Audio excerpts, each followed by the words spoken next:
Assalamualaikum warahmatullahi wabarakatuh. Selamat pagi semuanya. Yang terhormat Mistika selaku manajer keuangan dan SDM PT Pura-Pura Aja serta rekan-rekan yang saya banggakan.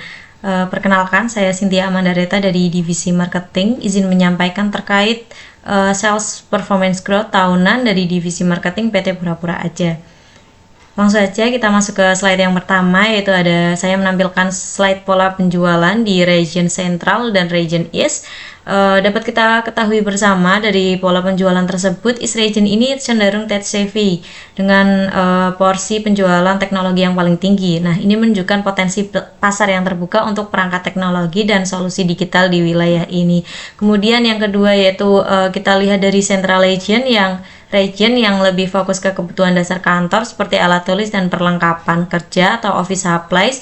Hal ini ya sejalan dengan dominasi segmen consumer dan corporate yang memerlukan barang rutin. Kemudian untuk kategori furniture ini terlihat ya stabil di kedua wilayah, menandakan kebutuhan akan kenyamanan kerja tetap penting baik di kantor maupun di rumah. Dari slide ini dapat kita simpulkan bahwa untuk East Region ini lebih fokus pada penjualan produk teknologi, laptop, printer, perangkat, dan jaringan, dan juga ini cocok untuk promosi berbasis efisiensi kerja dan teknologi terbaru. Untuk segmentasi Central Region ini bisa diperkuat dengan produk office supplies dengan penjualan bundling maupun diskon. Nah, kemudian untuk furniture ini bisa tetap dijaga dengan segmen home office dan corporate. Kemudian untuk yang selanjutnya, slide kedua menampilkan pola penjualan dari South and West Region. Untuk South Region ini menonjol dalam penjualan produk teknologi juga dengan porsi pasar terbesar di antara ketiga kategori. Nah, artinya konsumen di sini lebih memilih alat-alat digital seperti laptop, printer, dan aksesori teknologi lainnya. Kemudian untuk West Region ini menunjukkan keseimbangan antara office supplies dan teknologi dengan persentase yang hampir seimbang. Ini mencerminkan keberagaman kebutuhan baik untuk efisiensi kerja maupun kelengkapan kantor. Untuk furniture tetap stabil di bawah 30% baik di South maupun West. Hal ini menandakan bahwa walaupun penting, produk ini bukan prioritas utama dibandingkan teknologi dan alat tulis. Nah, dapat disimpulkan untuk South Region ini bisa kita fokuskan ke dalam penjualan produk teknologi dan juga bisa mendorong promosi inovasi dan efisiensi kerja modern. Kemudian untuk West Region ini dapat kita seimbangkan promosi antara office supplies dan produk teknologinya. Kemudian bisa kita menggunakan strategi bundling atau diskon kuantitas untuk menarik pasar kantor dan corporate. Untuk furniture tetap penting untuk dijaga ketersediaannya di kedua wilayah. Tapi hal ini furniture tidak menjadi fokus yang utama. Selanjutnya yaitu ada tren penjualan tiap-tiap region. Yang pertama saya akan menjelaskan tren penjualan di region Central. Nah, berdasarkan data penjualan wilayah Central ini selama tahun 2025 terlihat bahwa penjualan ini sangat naik turun ya setiap bulannya. Penjualan paling tinggi terjadi di bulan Januari sebesar 86.000 dan kembali naik di bulan September sebesar 82.000. Nah, sementara itu untuk penjualan yang paling rendah itu terjadi di bulan Februari sebesar 12.000 dan bulan April sebesar 14.000. Di bulan Januari ini tingginya penjualan kemungkinan karena masih ada sisa antusiasme belanja dari akhir tahun sebelumnya atau adanya promo awal tahun. Namun masuk ke bulan Februari dan April penjualan itu turun drastis. Nah, kemungkinan ini karena adanya hari libur seperti Imlek ataupun aktivitas belanja masyarakat yang memang sedang sepi saat itu. Setelah itu bulan Mei dan Juni ini penjualan kita mulai naik lagi, mungkin karena karena adanya promo tengah tahun yang kita lakukan sebelumnya. Kemudian di bulan Juli Agustus penjualan kembali menurun sekitar 35.000. Hal ini bisa jadi terjadi karena tidak ada program khusus atau masyarakat memang sedang menahan pengeluaran. Tapi yang menarik di bulan September penjualan ini kembali melonjak tinggi dan ini terjadi karena adanya program promo besar-besaran yang kita lakukan pada saat seperti momen kampanye belanja 99 yang kita lakukan di online shop. Kemudian menjelang akhir tahun penjualan cenderung stabil dan naik lagi mulai dari bulan Oktober, November hingga Desember. Ini menunjukkan bahwa akhir tahun itu masih menjadi waktu yang kuat ya untuk penjualan. Mungkin karena masyarakat mulai belanja untuk kebutuhan akhir tahun dan liburan. Nah, dari pola ini saya menyarankan agar kita lebih fokus untuk melakukan promosi di bulan-bulan yang penjualannya rendah seperti Februari, April, Juli, dan Agustus. Kita juga bisa memanfaatkan bulan September sebagai promo besar karena terbukti hasilnya cukup bagus, dan tidak lupa kita harus memastikan stok dan distribusi itu lancar di awal dan akhir tahun karena permintaannya terlihat biasanya itu lebih tinggi di bulan-bulan tersebut. Selanjutnya yaitu ada East Region. Tren penjualan di East Region ini selama tahun 2025 menunjukkan tren yang meningkat secara bertahap dengan lonjakan yang cukup besar di paruh tahun kedua. Nah, di awal tahun penjualan masih tergolong rendah dimulai dari Januari sebesar 28.000 dan turun lagi di bulan Februari sebesar 20.000. Setelah itu ada sedikit kenaikan di bulan Maret sebesar 26.000 dan di bulan April sebesar 43.000. Tapi kenaikan ini belum cukup signifikan. Perubahan mulai terasa itu di bulan Juni saat penjualan naik cukup tajam di angka 78.000 walaupun sedikit turun ke Juli di angka 63.000. Secara umum tren ini masih menunjukkan arah yang naik. Memasuki bulan Agustus terjadi lonjakan sebesar 137.000 dan terus naik lagi di September sebesar 168.000. Nah, Oktober juga mengalami penurunan. Namun puncaknya terjadi di bulan November dengan penjualan tertinggi sepanjang tahun sebesar 227.000 dan di bulan Desember mengalami penurunan sebesar 98.000 dan masih jauh lebih tinggi di awal tahun. Nah, dari tren ini bisa disimpulkan bahwa semester kedua adalah periode terkuat penjualan di wilayah East ini kemungkinan besar dipengaruhi oleh promo besar seperti 99, 10, 10, Harbolnas ataupun kebutuhan akhir tahun. Nah, sementara itu untuk semester pertama cenderung lebih lambat terutama di bulan Februari dan Mei angkanya itu cukup rendah. Nah, karena itu saran dari tim marketing yaitu tim fokus meningkatkan penjualan di semester pertama khususnya di bulan-bulan yang cenderung lemah seperti Februari, Maret, dan Mei dengan memperkuat strategi di awal tahun dengan melakukan promo ataupun program loyalitas kepada pelanggan agar kita bisa menciptakan penjualan yang lebih stabil di awal tahun. Dan tidak kalah penting kita juga harus menjaga momen di semester kedua ini dengan memastikan stok dan pengiriman sudah siap sejak awal agar kita tidak kehilangan potensi saat permintaan tinggi. Selanjutnya yaitu ada tren penjualan dari South Region. Penjualan di wilayah South ini selama tahun 2025 menunjukkan tren yang tidak stabil dan cukup fluktuatif. Di awal tahun penjualan itu masih rendah, dimulai dari Januari sebesar 27.000 dan turun drastis di Februari ke titik terendah sepanjang tahun yaitu hanya 11.000.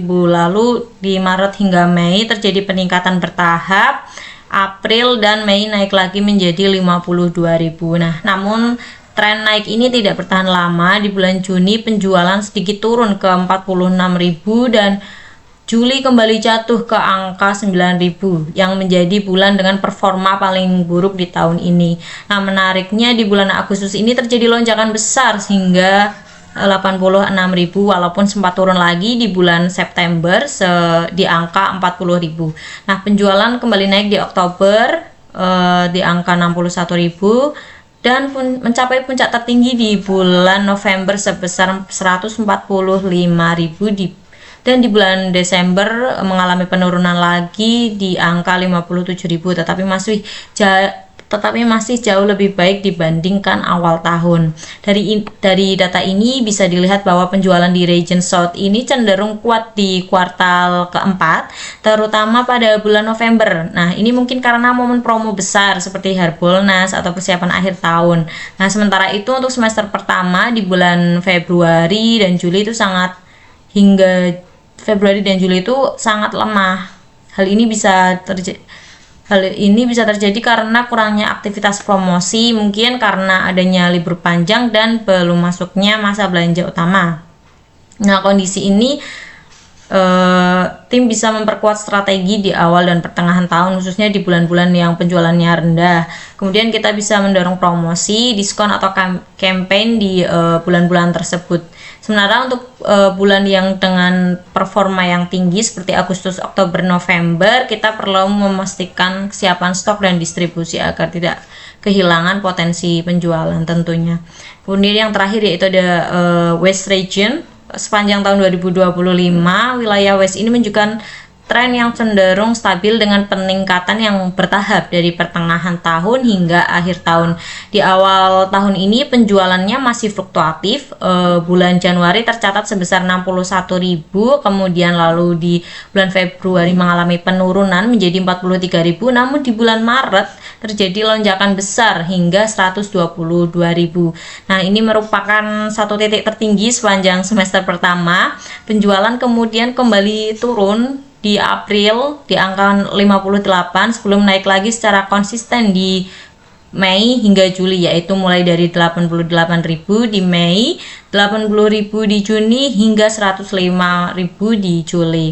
Nah, memasuki bulan Agustus performa penjualan terus membaik di angka 134.000 dan tetap tinggi di bulan September dan Oktober.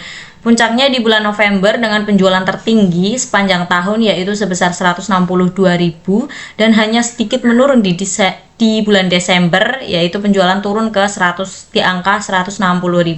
Tapi hal ini masih menunjukkan performa yang sangat kuat. Dari tren ini, West Region ini memiliki kestabilan penjualan yang baik sepanjang tahun dengan pertumbuhan signifikan terutama sejak pertengahan tahun. Nah, kemungkinan hal ini didukung karena adanya strategi promosi yang efektif, kemudian adanya emang musim belanja dan event nasional yang meningkatkan pembelian. Nah, meskipun awal tahun sedikit tidak stabil secara keseluruhan, tren di wilayah West ini sangat positif. Oleh karena itu, strategi ke depan bisa difokuskan pada memperkuat penjualan di kuartal pertama, terutama di bulan Februari dan April yang angkanya relatif lebih rendah. Selain itu, kita perlu juga mempertahankan momentum di paruh kedua untuk karena di bulan-bulan tersebut itu sudah terbukti memberikan hasil yang terbaik seperti Agustus hingga Desember dengan persiapan stok dan tentunya kampanye yang tepat waktu. Selanjutnya slide terakhir sebelum saya menutup presentasi ini ada terkait analisis segmentasi penjualan di region sentral. Dari region sentral ini dapat kita ketahui bahwa segmentasi pasarnya didominasi oleh konsumer sebagai segmen terbesar dengan presentasi 45%, hampir setengah dari total penjualan. Nah, dari segmentasi ini, dari konsumer ini kita bisa fokus pada individu atau rumahan.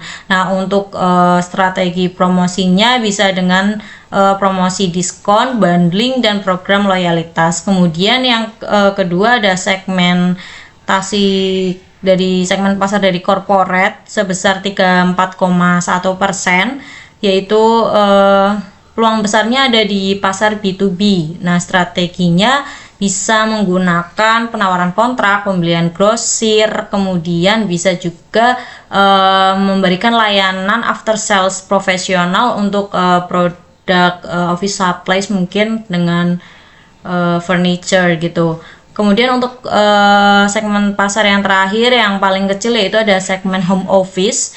Tetapi walaupun kecil ini tetap potensial karena relevan dengan tren kerja dari rumah ya, sekarang ada WFH gitu. Nah, untuk produknya lebih cocok ke produk yang ergonomis, kemudian peralatan kerja serta perangkat pendukung produktivitas.